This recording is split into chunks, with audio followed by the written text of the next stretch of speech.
बिस्मिल्लाहिर्रहमानिर्रहीम। ताहिर साहिब रायविंड से अस्सलामुअलैकुम वरहमतुल्लाहि वबरकातुहू। उम्मीद है कि आप सब खैरियत से होंगे। अल्लाह पाक आपको हमेशा खुश रखे, आबाद रखे, आमीन। इस्लामी वाक़यात और सबक आमोज कहानियाँ देखने के लिए माय चैनल ताहिर जी राजू में आप सबका दिल की गहराइयों से खुश आमदीद।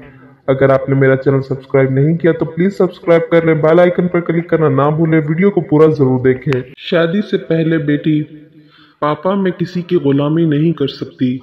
बाप, कोई किसी की गुलामी नहीं करता मेरी बच्ची, सब अपने अपने हिस्से का काम करते हैं। जो काम औरतों के लिए मुश्किल होते हैं वो मर्द करते हैं, और जो मर्दों के लिए मुश्किल होते हैं वो औरतें करती हैं। यूं ही मिलजुल कर गुजारा होता है। शादी के बाद बीवी मैं खाना गर्म नहीं करूंगी। शोहर, तो अपने बाप के घर वापस चली जाओ। मैं तुम्हारी ज़रूरियात को पूरा करने के लिए सुबह से शाम तक मेहनत करता हूँ, और तुम मेरी ज़रूरियात पूरी नहीं कर सकती तो ठीक है, फिर मुझे भी तुम्हारी ज़रूरत नहीं। तलाक के बाद इस्लामाबाद की सड़कों पर बैनर उठाए हुए, खाना खुद गर्म कर लो, खाना खुद गर्म कर लो, खाना खुद गर्म कर लो, खाना खुद गर्म कर लो। बाप के मारने के बाद भाई, देखो मेरी बहन, मैं अब फैमिली वाला हूँ। मेरी बीवी तुम्हें और बर्दाश्त नहीं कर सकती। तुम अपना बंदोबस्त कहीं और कर लो। नौकरी की तलाश में दफ्तर वाले, हमारे पास एक फीमेल रिसेप्शन की जगह खाली है। आप माशाल्लाह खूबसूरत हैं, आप हमारे यहाँ काम कर सकती हैं। ढलती उम्र दफ्तर वाले, बीबी हम माजरत ख्वाह हैं, आप काम में अब पहले जैसी नहीं रही, लिहाजा आप कहीं और नौकरी ढूंढ लें, हमें अब आपकी जरूरत नहीं।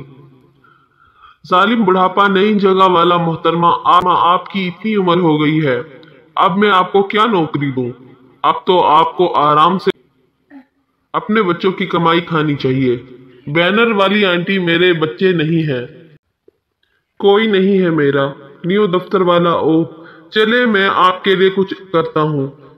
मेरा 20 लोगों का स्टाफ है, क्या आप उन सब के लिए खाना पका सकती हैं? मैं आपको 6,000 रुपए महाना दूंगा।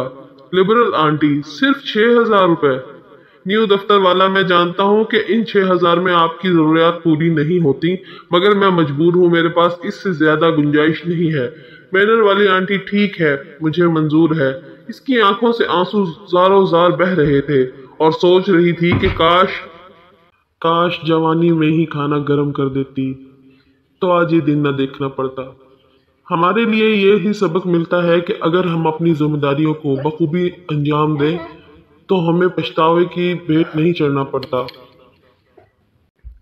अगर आपको मेरी वीडियो पसंद आई हो तो प्लीज वीडियो को लाइक करें, शेयर करें, मेरे चैनल को सब्सक्राइब, बेल आइकन पर क्लिक करना ना